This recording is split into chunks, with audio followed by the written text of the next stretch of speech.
Hello everyone.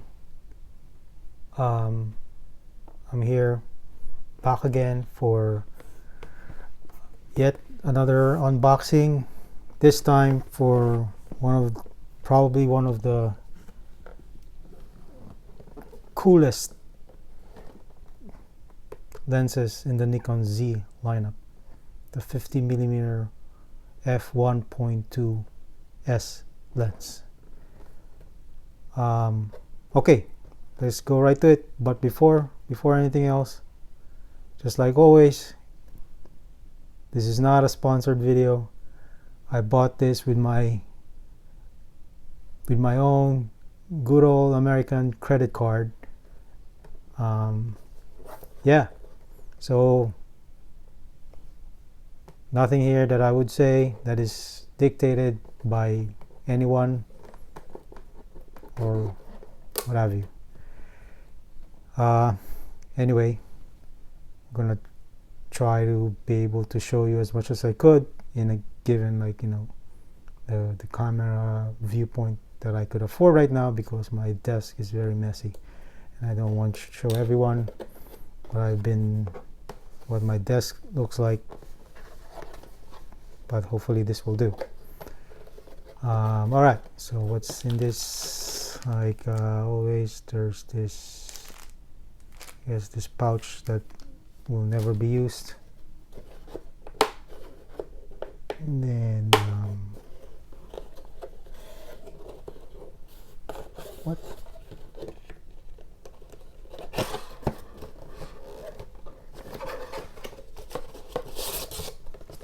Yes, yeah, I guess the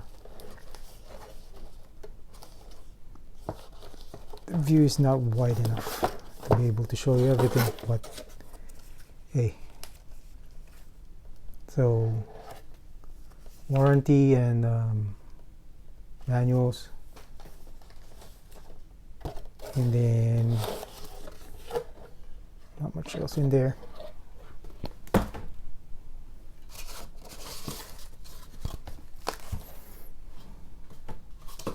Here we are, the lens.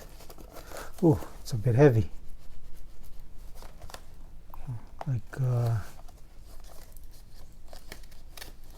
heavier than most primes that I've owned. Oh wow, okay, that's interesting. The last lens I unboxed doesn't have this thingy, plastic thingy on the lens hood. Makes me wonder if I got a used lens. Anyway, yeah, look at that, how huge this thing is. Christ.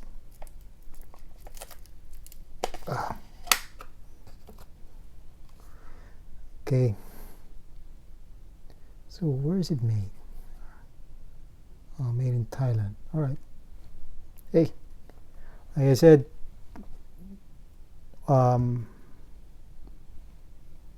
doesn't really matter that much where it's made, where it's made, as long as it's made, like, as long as the manufacturing process is tight. Doesn't really matter where it's made. I mean, doesn't matter as much as it used to. Whether it's Japan, somewhere in Europe, or Thailand, or the Philippines, doesn't really matter. Like, the technology has evolved so much that the manufacturing process is already portable wherever it needs to be.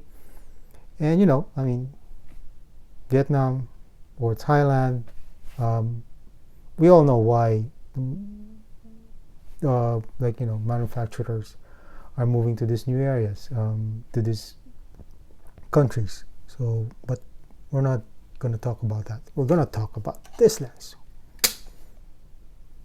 Again, it's huge and heavy, much bigger and much heavier than I thought it was.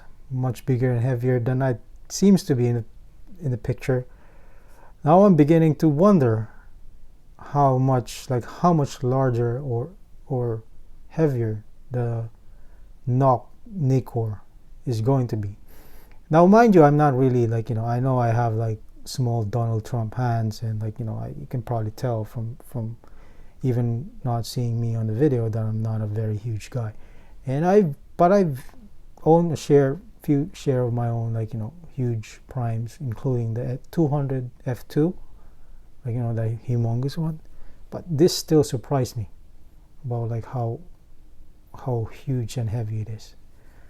I mean, for what it is, like, you know, it's not heavy, like, you know, obviously I could still carry it, and like, you know, I could still walk around it with it, but man, I couldn't get over how huge and heavy this is. But anyway, let's do a quick mount on the only Z camera that I have.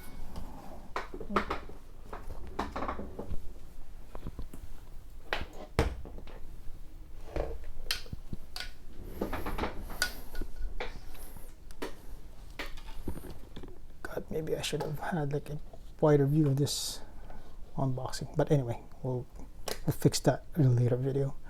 So it's currently mounted, like, you know, I have this other, like, you know, lens that I just unboxed not too long ago.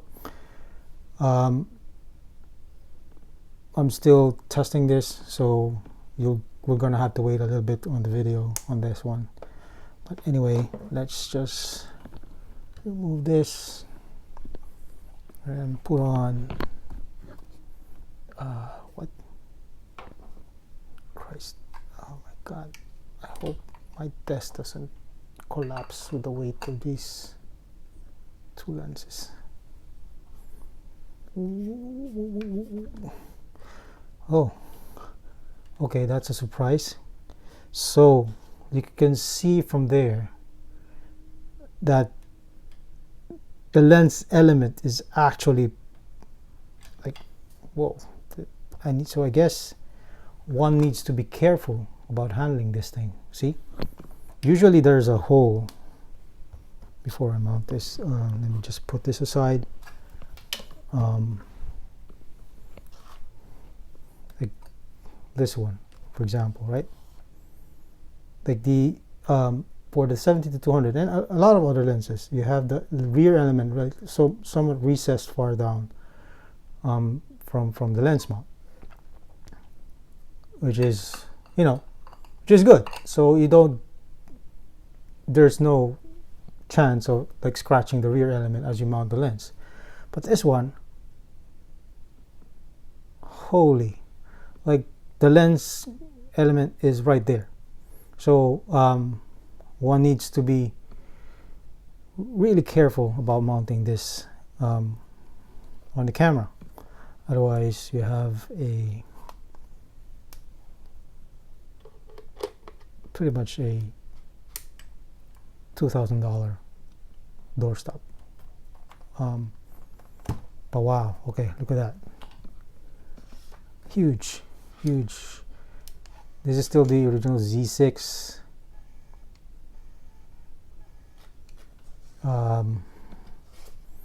Okay, they said, like, you know, reviews been saying that the lens is loud, but